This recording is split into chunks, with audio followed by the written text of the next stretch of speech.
First question this morning is from the opposition leader. Opposition leader, would you like to put your question? Yes, thank you, Mr. Speaker, and I thank good morning to the listening public and to my honorable colleagues. Would the honorable Premier be able to speak to the result of talks between Belco / Liberty and the Minister of Labor in relation to this potential labor action that we've heard about? Thank you. Premier. Mr. Speaker, I'm certain that the government would not be able to comment on any content of discussions between the Minister of Economy. If there are any discussions, I don't even know if there are. I think the honorable members should know that there is a Trade Union Labor Relations Act which governs the conduct of these particular matters. And so from that particular aspect, I'm not certain or if he's trying to get at a specific point, happy to try to help with that. Supplementary? If I may, it's also important to note that the minister is not involved in any particular matter under the particular law. It is handled by the Labor Relations Office under the Department of Labor. And so I just want to make sure that the record is corrected, that there would not be any particular matters. If there was any matter pertaining to any industrial dispute, those matters are handled by the department. And if they need to be referred up, they are referred to the minister, and that is set out in law, which is passed in this House, which everyone is aware of, Mr. Speaker. Supplementary? Yes, please, Mr. Speaker. Given the significance of the sole utility company in Bermuda and the necessity for consistent power supply for our economy and to the entire country, shouldn't the government have engaged with Belco as it relates to this labor matter?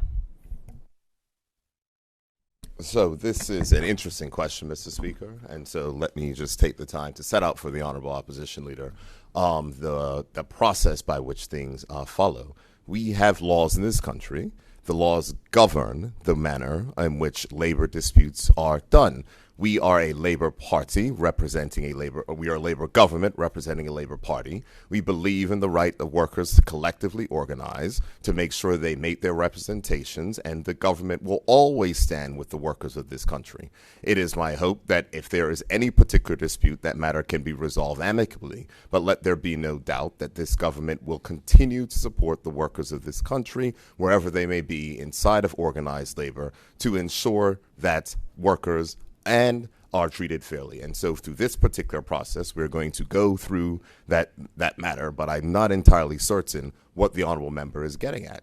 We do know that there may be matters, but until those matters are actually get to the space, I don't think that we should go inside the space of speculation. I think that it has been clear that there are persons that are discussing between themselves. There is a union, there is a company, and we will see where those matters lie. I think history has shown that when it comes time to making sure that resolutions are found, at the same point in time when there was a challenge with the mentioned union and the company 5 years ago, the government was able to make sure we bring forth a resolution. This time around, we will see what happens if it gets to that point. But I think that the honorable member may be being premature because there is a process which is set out under law, and we should let that process go through its regular, it's the process which is stated in law. Further question? Yes, thank you. Supplemental, Mr. Speaker. What, if any, plans does the government have should the redundancies, as spoken about publicly, take place? Mr. Speaker, I'm not sure that question is in order based upon things that would fall underneath the responsibility. But the law is clear in the way that these things are to be handled. That is the way the government follows the law. Further question? Thank you. Second question. Yes. Thank you, Mr. Speaker. Given that Belco is having fewer and fewer customers these days as customers come off the grid for various reasons, including renewable energy and moving overseas, as well as commercial enterprises closing, how will this government ensure that the electrical supply stays consistent going into and throughout the summer and the year? And Mr. Speaker, I will try my best not to go there. But the honorable member has asked questions about matters that are clearly set out in law, and now he's asking questions about matters which are clearly set out in law, which are governed by a regulatory authority. And so I'm not understanding where he's coming from with these particular questions. Those matters are handled by the regulatory authority. The regulatory authority is in regular contact with all of the matters of which they regulate. And so I'm not entirely certain that I can stand here and speak for what a regulatory authority is doing in these particular matters. They are following the law and carrying out their particular mandate as established under law. Supplementary? Yes, please, Mr. Speaker. I was, thank you. So it's fair to say this government is relying on the regulatory authority to ensure a consistent power supply in this circumstance. Point of order, Mr. Speaker. Point of order. It is not the government. It is the law of the country, Mr. Speaker. That is the body that this parliament has put in responsibility for that activity. That's the law. Opposition Leader, just be guided by what is the guidelines under which the law prescribes the process to be governed. Yes, thank you, Mr. Speaker. My third question, Mr. Speaker, is in relation to the new scoring mechanism for the schools. And I would ask is when will this government release the new tabulated scores? Mr. Speaker, the similar report was asked the media, and the response from the governor of Bermuda is when the matters are finished being collated, they will be released to the public. There's no change in that particular response from the government. Supplementary? Yes, I just want to be quite clear. My understanding is that this process is in fact completed. Is the Honorable Minister saying, Honorable Premier saying that that there's still calculations or tabulations to take place? That is not what I'm saying. What I'm saying is that the report, all the videos, all this information that just needs to be made sure to put together so it can be released in a fashion is being put together. The decision was announced based upon that. But all the items that were released in public format, just as the last time around and they're released in public format, are being collated. Supplementary? Yes, thank you.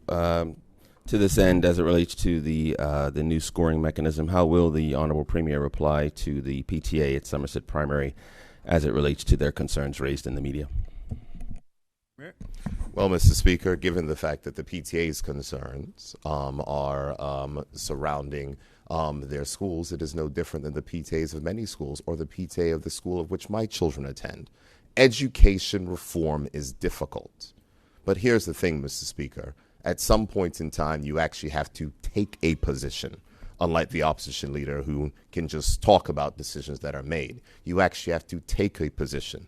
This government has taken a position on education reform, advancing this matter because it is critical for this country's future. You heard the Minister of Education earlier set out a number of matters which we're dealing when it comes to tertiary education. What I will make sure to do, just as we've done, is to ensure that the government engages with those persons, engage with those students. But what is important for a country, Mr. Speaker, is I think what we focus on is what is going to be in these new schools, what is going to be in these renovated schools, how are we going to ensure that our children are prepared for a future of technology and learning and building on the progress of which we've made in making sure there's more technology integrated in the curriculum, in making sure that we upgrade facilities. If the honorable member would ask questions about Somerset Primary, I guess the question is, would he ask questions about Francis Patton and the students who now have new classrooms, the items of which they're having, the new facilities that are being built and produced? There's progress that is being made.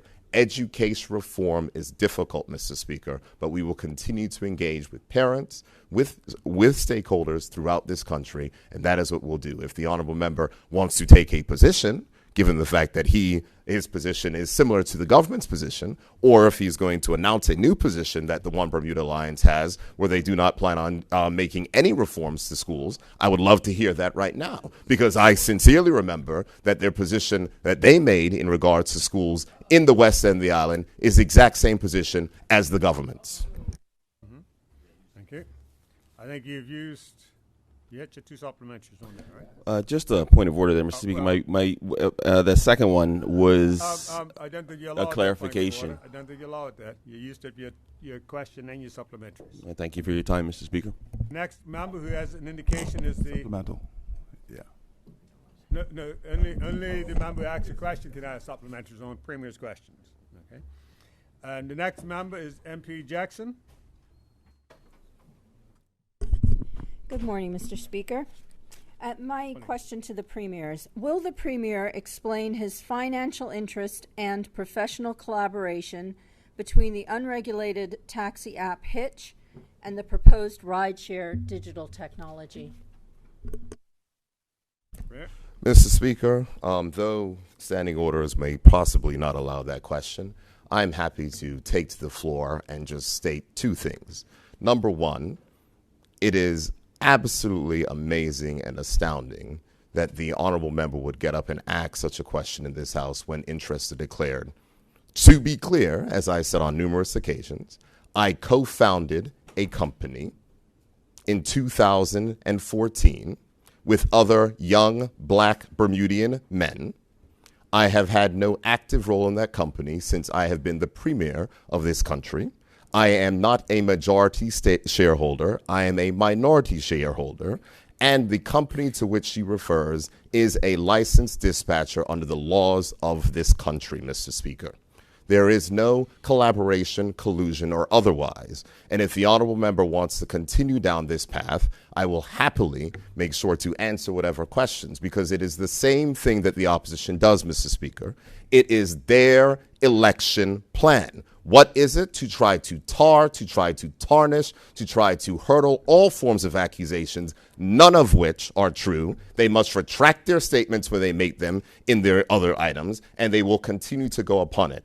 It is the lowest level of politics. But the real question that should be asked the honorable member and the opposition is, how do they plan to deal with the challenge where visitors in this country cannot get from point A to point B? See, the thing is, we must govern, make decisions, and fix problems. The opposition has zero solutions to the challenges and only wants to try to follow social media innuendo and others, Mr. Speaker. It is below the standards that we should have in this honorable House. Supplementary, second question or supplementary? Yeah, I only have the one question, but I do have a supplementary. Okay. So the rideshare digital platform that's being developed, if the Premier can please explain how he is proposing to move forward with the tendering process and procurement of that technology. And see, Mr. Speaker, may I respond? This is the challenge again. The honorable opposition makes things up in their head, builds the straw man, then comes here to ask the question before even waiting for the minister to set out the policy. As has been said in the press, as has been said when asked, the government is going through the process, continuing to meet with stakeholders. There were further meetings this week, and when the policy is finalized, we brought here. The rumor, conjecture, innuendo, and attempts to speak about these matters are just that, Mr. Speaker. They are trying to create something where there is nothing to create. Now, I'll ask the honorable member to, number one, as the Shadow Minister for Transport, state her party's position on this particular issue as to how they plan to fix the challenges where, because of the work of the government, with record numbers of cruise arrivals, with significant airlift boosts, with hotels full in the country, persons being unable to travel at peak times. That is the problem that we are trying to solve. And just in case the honorable opposition knows, in order to be government, you actually have to have a position on issues and take decisions, Mr. Speaker. No further question? The next question? No, I don't have any further supplementary questions. Okay, thank you. The next question this morning is from MP Famous. MP Famous? Good morning, Mr. Speaker. Morning. How are you doing? Mr. Speaker, for those of us that canvass we go out there. Tell us how lovely we are. The member speaking to the chair. Let him speak to the chair. Come on, member. Speak this way. For those of us who canvass, every day we hear different complaints. The roads, no rain. Last year they was complaining because there was too much rain. But one thing is consistent, Mr. Speaker, and I'm sure this is anywhere in any country in this world, is the cost of living. And along with the cost of living comes the cost of housing. So, declaring my interest as Bermuda Housing Corporation Chair, I still need to know from the Premier, what is this government doing to deal with housing, specifically for those who would like to move away from being renters to being homeowners, Mr. Speaker? That's my question. Thank you, Mr. Speaker. And Mr. Speaker, it is important because the government is taking a number of actions on housing, and I thank the honorable member for his work as chair of the Bermuda Housing Corporation and remembering the significant investments of which the government has made in housing in this country over the past few years. Mr. Speaker, the record is clear in regards to our mortgage guarantee program. I think that the mortgage guarantee program is something that is important. We understand the fact that numbers of Bermudians have been approved under this particular plan with those persons that are moving into their housing. But I think it's also important to know that there is another plan as well that is not just with the mortgage guarantee program, which is the Bermuda Commercial Bank.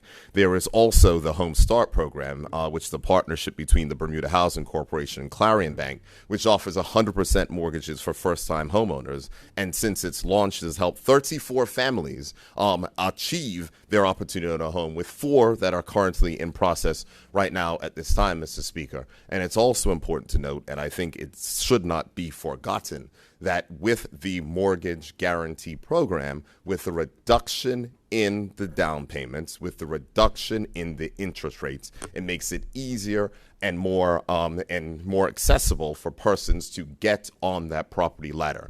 That is why we've seen progress, Mr. Speaker. We know that we have a very tight housing market, but it's a multi-pronged approach. So I'm happy to answer the honorable member's questions on what we've done specifically for those people looking, and if he has any further supplementary questions, happy to try to answer those as well. Thank you. Supplementary? Yes, Mr. Speaker. For those who already earn homes, over the last 2 years, have been faced with increased mortgage rates. Some would say a criminal. I say a criminal. So I asked the Premier again, what's the government doing about that? Mr. Speaker, this is an issue which we've had to tackle, and it is not an easy issue because we know that because of the structure of Bermuda, we do not regulate our interest rates. We do not have a lender of last resort. We do not have a central bank. So unlike the United States, United Kingdom, and other places where interest rates are regulated at that point, so we have to get creative. The easiest way to be creative is to make sure that there is additional competition that is inside of the market. So the first thing is in the mortgage guarantee program, Mr. Speaker, is, any public officer is eligible to transfer their mortgage to the Bermuda Commercial Bank at a reduced interest rate. Depending on the size of the mortgage, that can save persons up to $1,000 a month on their particular mortgage. What is also important, because not everyone is a public officer, Mr. Speaker, but what is also important to note is that I think it was in the House last year, we passed the Stamp Duty Act. Before, there was a stamp duty remission only for first-time home buyers from up to $750,000. We changed that to raise it up to $1,000, but we didn't only make it for first-time home buyers. We also removed the stamp duty for mortgage transfers. Previously, if you got a better rate at a bank and you needed to move it, it was treated as a new mortgage, which earned a new stamp duty charge. That stamp duty charge could have been up to $28, a significant amount of money. That is now gone. So now that barrier has been removed and persons can move their mortgage from one bank to another. As I've said in this honorable chamber, Mr. Speaker, that there are not every single bank in this country has significantly put up interest rates. It is a competitive market. As the Minister of Finance, I'm pleased to see that the banks with lower rates are now actually advertising in this market to make sure, and the honorable member can inform his constituents that that tax is no longer there and persons should feel free to shop around, because if they do, they can save significant amount of money on their mortgage. But what I will tell the honorable member is further that the government is examining ways to even make that process even easier to ensure that more persons can take advantage of the competitive mortgage rates that exist. Not all banks have high rates, and everyone listening and everyone who's talking about their mortgage rate going up should, if they have good credit, if they've kept up with their payments, they should look to move to a different bank, because those banks do have the capacity to lend and are offering lower mortgage rates, and you could save yourself up to many $1,000s a year, but depending on the size of your mortgage, up to $1,000 a month in mortgage payments. Second sub or a new question? New question, Mr. Speaker. I just need some clarity from the Premier. I'm going to do a little preamble if you don't mind. Well, before you get right to the question. Okay, all right. Well, I just need clarity from the Premier. How many... Sorry, Premier's question. I have the sheet. Yep. Sorry. Premier's question. One question and two subs. Okay, all right. Sorry. I'm taking you on down the wrong road at that time. My fault. My apology. My apologies. You had two subs to one question. The next question this morning is from the government whip, MP Terrell. Thank you, Mr. Speaker. Good morning, colleagues. Mr. Speaker, many will be concerned by the news that local organizations are being affected by the increasing cost of health care. The government has made it clear that they will continue to work to reduce the cost of living, including health for Bermudians. So can the Premier please advise what action the government is taking to help reduce costs related to health care premiums?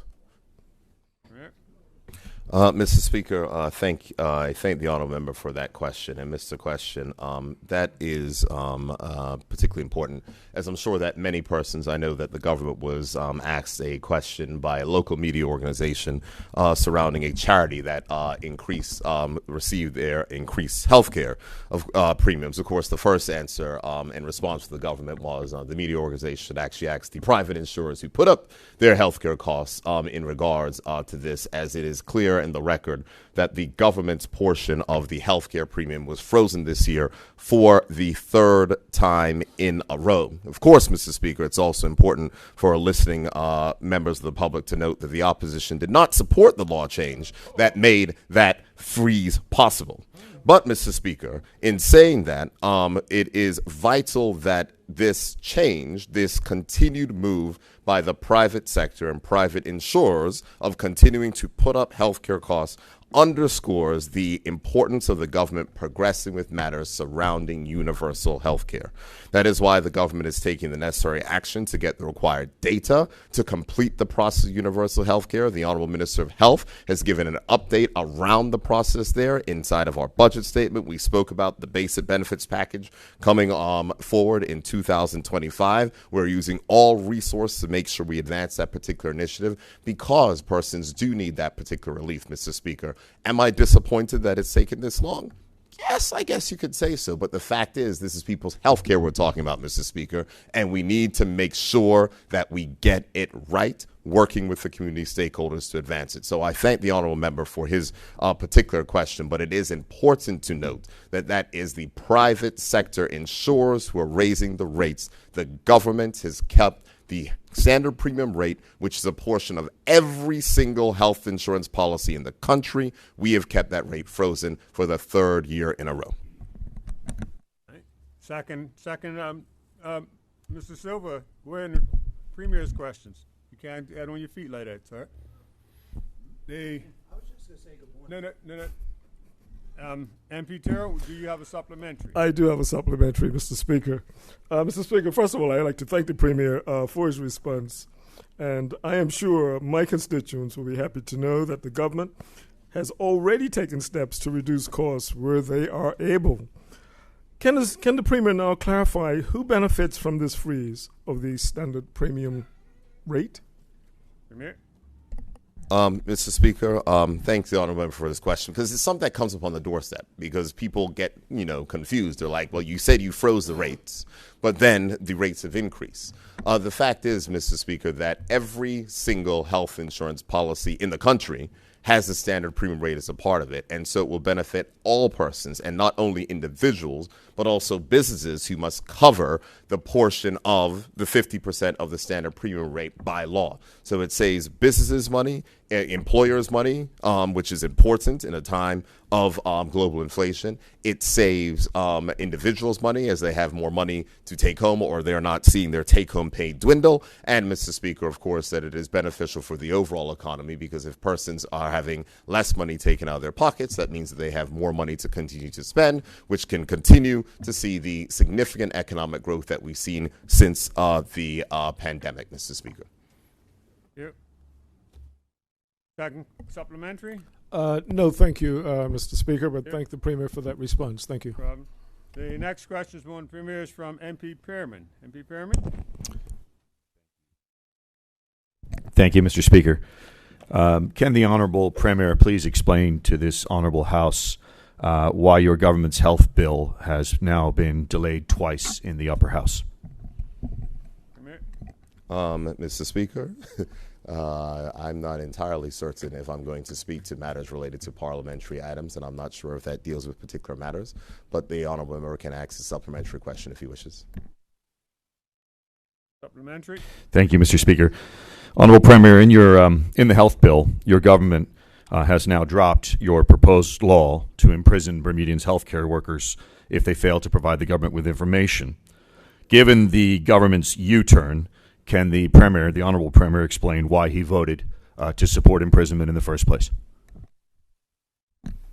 Mr. Speaker, it is important that in all matters there are penalties that apply to any provision in law. This is no different to the exact same law that was passed by the OBA in amendments to the Health Council Act that contains similar provisions. I understand the opposition wants to go down this particular perspective. We're going to remain focused on the objective of healthcare reform. It is important to ensure that the data is collected. I know the Honorable Minister or Shadow Minister wants to focus on healthcare workers, as it makes for wonderful political sound bites that they can go ahead and go on the media to speak about. But here's what the people of the country want to know. The people of the country want to know what are the plans for health reform. And what has been stated in numerous reports which have come to both the former government and this government is there is a lack of data. We want to make sure that we get the data. And it is very clear, Mr. Speaker, that it is not just about healthcare workers. It's also about insurance companies, Mr. Speaker. And the honorable member needs to be very careful, because he knows, as declared, he has significant interest in insurance companies. He has interest in an insurance company that declared a $27 million profit last year, Mr. Speaker. And if we actually believe that if insurance companies are not trying to provide information to the government, will be deterred by a $20,000 fine, then that is his opinion, but it may not be the opinion of the government. Nonetheless, Mr. Speaker, the Minister of Health, because to make sure that we advance this particular measure, because it's vital to get the healthcare information, has decided to drop that particular provision. We are going to move forward, and when it comes back to the House, given the Honorable Minister move that particular, or Shadow Minister move that amendment in this House, I expect that the opposition will support the bill when it comes back. Second sub? Second supplementary. Will the Premier's government be further amending the health care bill to take into account the concerns of Bermudian healthcare workers about patient confidentiality? Mr. Speaker, what I can state, I'm not going to speak for the Honorable Minister of Health who does this. What I can speak to, Mr. Speaker, is the fact that patient confidentiality is not compromised. The bill is very specific. The bill went through review of chambers. The bill went through review of various matters related to privacy. And so on this particular issue, there is never any request for anyone's individual health information. For the Honorable Shadow Minister to suggest that would not be correct. It is irresponsible principle, we know that is not the case, and that is not what we're going at. We're going at aggregated and anonymized information so that we can understand healthcare trends in this country, make the correct decisions. And what is the aim and objective, Mr. Speaker? The aim and objective is to ensure that we can introduce universal health care to provide affordable health insurance across this country, which is something, Mr. Speaker, that was called for from the various earliest Progressive Labor Party election platforms. And this government will deliver on that particular pledge because it is important despite the sniping that the opposition may wish to have. And I sincerely hope that they come on board with this important objective.